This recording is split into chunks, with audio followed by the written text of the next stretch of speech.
kasih urgensinya Assalamualaikum sampai warahmatullahi mereka wabarakatuh. Marilah memperhatikan kita makam ikuti ini. bersama. Ini Ini penting, Pak ya. kebiasaan Tadi kan mereka saya sudah berkata, ini bukan merubah-rubah persoalan tanah makamnya Palestina saja. sehingga menjadi Kita makam harus tahu palsu. pemerintahan Israel yang sekarang, Marilah ya, kita ikuti pemerintahan bersama. Israel yang sekarang Ini itu bukti. bukan dikuasai oleh orang Yahudi Mizrahi, bukan dikuasai oleh orang-orang Yahudi Temoni yang dari wilayah lain, juga bukan dari kalangan orang Yahudi Sefardi, tapi yang berkuasa itu orang Yahudi Ashkenazi.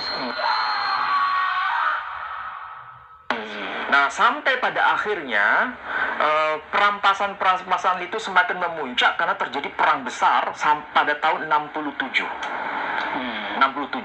Saat itu masih hidup seorang ulama besar dari Lebanon yang kemudian pindah ke Palestina waktu masa damai, ya, belum terjadi migrasi besar-besaran itu, dan wafat di wilayah Palestina.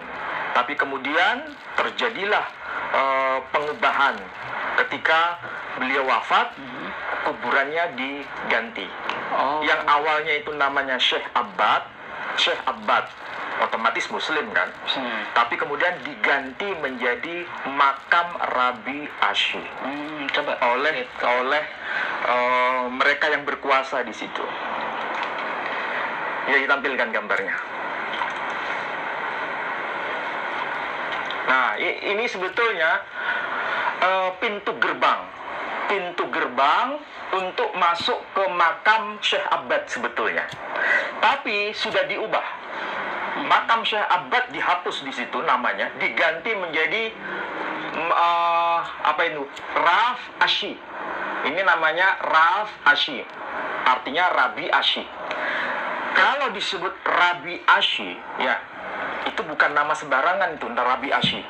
Kalau Rabi Ashi berdasarkan dokumen tulisan dari Yakub Nausner, ini Yakub Nausner, ini menghimpun semua data mengenai rabi-rabi generasi awal, generasi yang paling awal siapa saja hidup masanya itu sebelum era Islam. Makanya di sini disebut The Dictionary of Ancient Rabbis, kumpulan informasi mengenai rabi-rabi masa kuno. Siapa itu Rabi Ashi? Nah, kita lihat di sini ya. Pada halaman berapa ini? 74 disebutkan Ashi. Jadi Rabi Ashi ini lahir tahun 352, meninggal tahun 427 Masehi. Berarti ini abad keberapa? Abad kelima Masehi, ya. Kalau abad kelima Masehi, beliau itu salah satu di antara editor kitab yang disebut kitab Talmud. Kitab Talmud Bavli itu yang menyusun terakhir ada Rabi Ashi. Berarti ini tokoh sentral nggak? Sama seperti kalau kita punya kitab Sahih Bukhari, ya kan? Itu siapa yang mengkompilasi yang terakhir? Nah, itu pasti orang penting kan? Sama seperti Talmud. Karena dalam tradisi Yahudi itu ada Talmud Bavli, ada Talmud Yerusalmi. Yang mengkompilasi terakhir dan sekaligus memberikan syarahnya. Kalau dalam tradisi Islam itu yang memberikan syarah Sahih Muslim itu kan Imam Nawawi. Nah, Imam Nawawi itu kan tokoh sentral tuh kalau dalam tradisi Islam. Sama seperti tradisi Yahudi punya tokoh sentral. Siapa yang mengkompilasi terakhir dan memberikan syarahnya terhadap kitab Talmud, itulah yang bernama Rabi Ashi. Ya, Rabi Ashi. Saya ulangi lagi, beliau lahir tahun 352 Masehi, meninggal tahun 427 Masehi. Berarti ini abad kelima. Pertanyaannya, kalau ini diklaim makam ini sebagai makam Rabi Ashi, mana yang lebih kuat? Klaim umat Islam atau klaim orang Yahudi? Klaim Yahudi ya. Saya tanya ulang. Kalau Syekh Abbad itu kan tokoh umat Islam. Sedangkan yang menerima risalah Islam itu adalah Nabi Muhammad SAW. Beliau dilahirkan tahun berapa? 571 Masehi. Meninggal tahun 632 Masehi. Saat itu Islam baru merupakan embrio. Sementara Syekh Abbad itu baru muncul belakangan. Ya kan? Dan itu menjadi warisan kaum Muslim di Palestina. adalah tokoh sentral di Palestina. Tetapi karena itu diakui sebagai makam Rabi Ashi, kira-kira mana yang lebih valid menurut dokumen data Yahudi? Menurut data Yahudi, Lebih tua mana kalau dibandingkan dengan data Yahudi? ya lebih tua data Yahudi. Data Yahudi, karena argumentasinya ini makam Rabi Ashi. Sebelum munculnya Nabi Muhammad kan? Karena sebelum munculnya Nabi Muhammad Sallallahu Alaihi Wasallam. Berarti belum ada Islam. Iya. Ya. Padahal ini sebetulnya makamnya Syekh Abbad. Kenapa bisa begitu? Kira-kira apa sebabnya? Enggak, maksudnya maaf tapi interupsi sedikit. Ini tadi, tapi terverifikasi ya memang itu makamnya Syekh Abbad ya.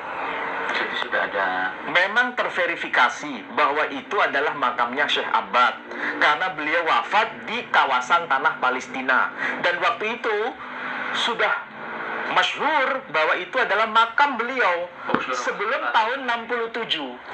Setelah tahun 67 ada seorang tokoh rabi yang bernama Mordekhai, seorang tokoh spiritual Rabi Mordekhai, yang kemudian mengklaim dengan mukasyafahnya bahwa itu adalah makam Rabi Ashi. Pada saat tahun setelah 67 itu baru kemudian diklaim dan dibuatkan tanda bahwa ini adalah makam Rabi Ashi. Sehingga makamnya itu terbelah dua.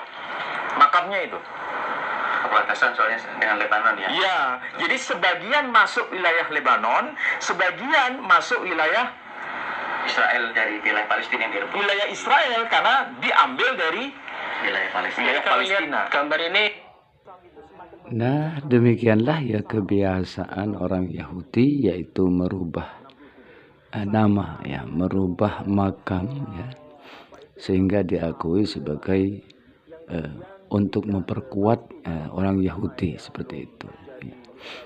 Jadi ini mirip dengan apa yang terjadi di Indonesia ya, sehingga banyak makam menurut berita yaitu lebih dari 3.000 makam palsu ya. Ini kebiasaan orang Yahudi sudah menjalar ya, merasuki warga negara Indonesia. Ada sebuah klan ya yang biasa memalsukan